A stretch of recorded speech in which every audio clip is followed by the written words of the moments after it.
안녕하세요. 저는 근육병 유튜버 장익선입니다. 오늘은 저의 근황에 대해서 이야기해 보려고 합니다. 저는 최근에 논문을 쓰기 위해서 준비하고 있는데요.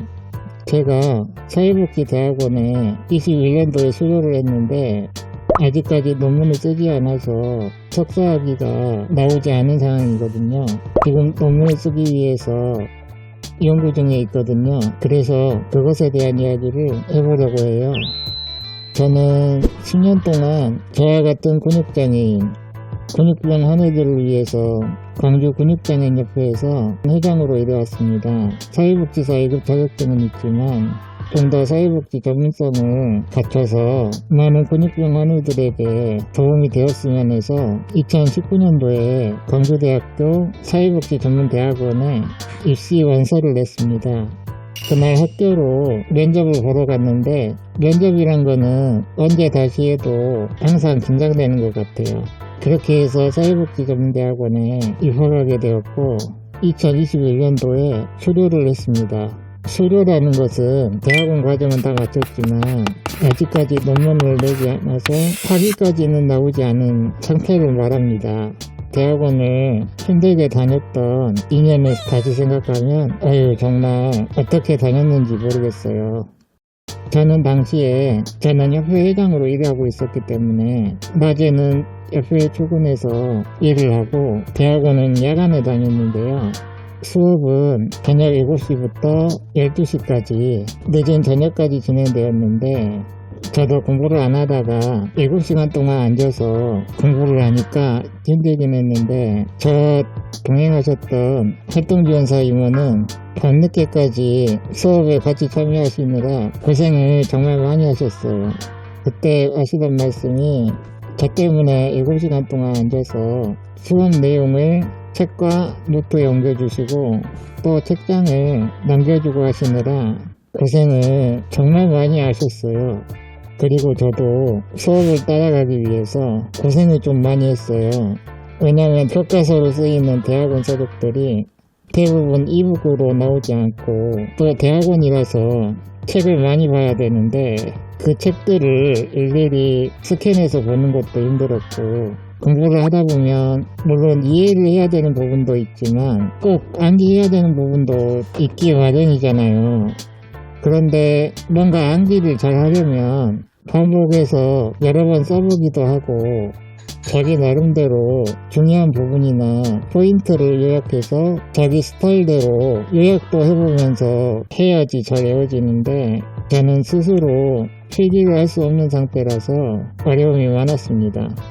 15년 전 20대 때 대학교를 다닐 때만 해도 누군가가 제 손을 책상 위에 올려주면 책상에 기대서 그나마 필기라도 할 수 있었거든요.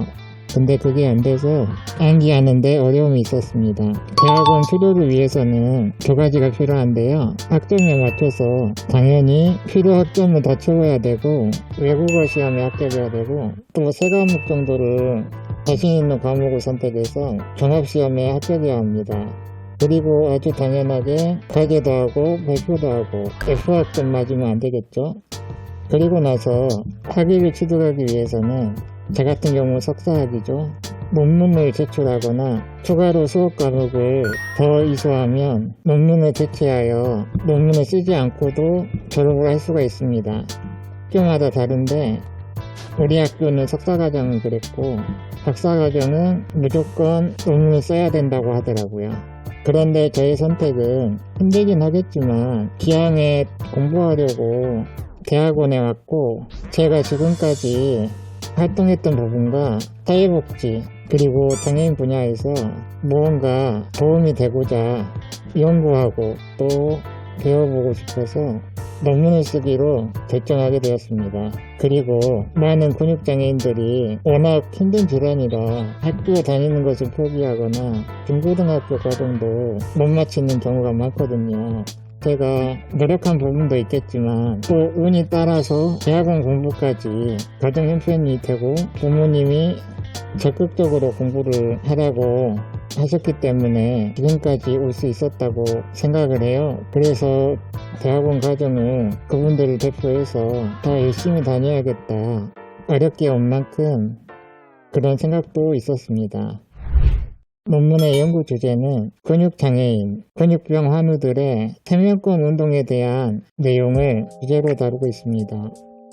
제가 2년 동안 근육장애인 생명권보장연대라고 해서 그 연대에서 정책을 만들고 연대의 방향을 설정하는 집행위원장으로 일을 했었는데요. 저와 같은 중증 근육병 환우들이 같이 활동을 했는데 이름이 말 그대로 생소하죠. 장애인 운동도 아니고 생명권 운동. 말 그대로 우리 연대는 생명을 지키기 위해 활동하는 연대입니다.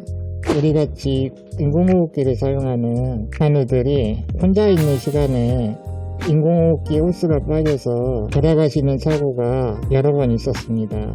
사람만 곁에 있었다면 막을 수 있는 사고였는데 우리가 가족과 산다는 이유 하나만으로 활동지원 시간을 조금밖에 주지 않거든요. 그래서 잠깐 보호자가 병원에 간다거나 잠깐 앞에 시장에 보러 간다거나 잠깐 볼일을 보러 간 사이에 그런 안타까운 일들이 벌어지기도 하거든요. 정부에서 활동지원 시간만 제대로 지원해줬어도 막을 수 있는 안타까운 사건인데 지금도 그런 문제를 겪고 있는 사람들이 많았거든요. 그리고 이게 막일이 아니잖아요. 저희에게는 알고 지내던 형과 동생, 동료들인데 그래서 우리는 목소리를 내자고 마음을 먹었고 연대를 결성하게 되었습니다.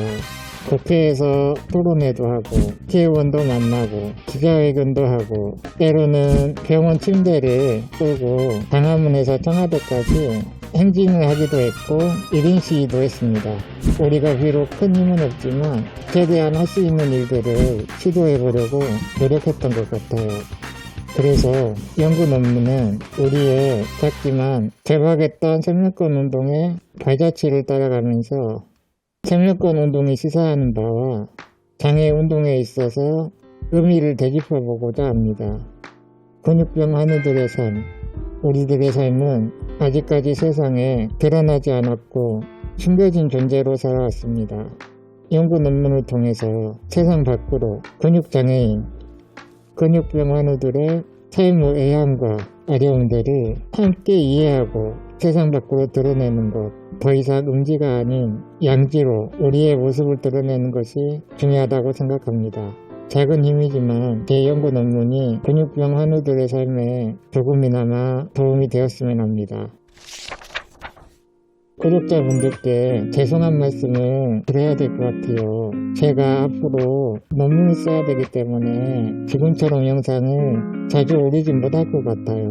지금 한 분 한 분 인터뷰를 하면서 인터뷰했던 내용을 모두 타이핑하여 전사하는 작업을 하고 있거든요. 제 목표는 이번 겨울까지 논문 통과를 목표로 하고 있습니다. 어느 정도 진행이 되면 논문 발표에도 진행할 예정입니다. 여러분, 업로드가 늦더라도 저를 잊어버리면 안 돼요. 자주는 아니더라도 종종 영상으로 소식을 전하겠습니다. 오늘 영상은 여기까지입니다.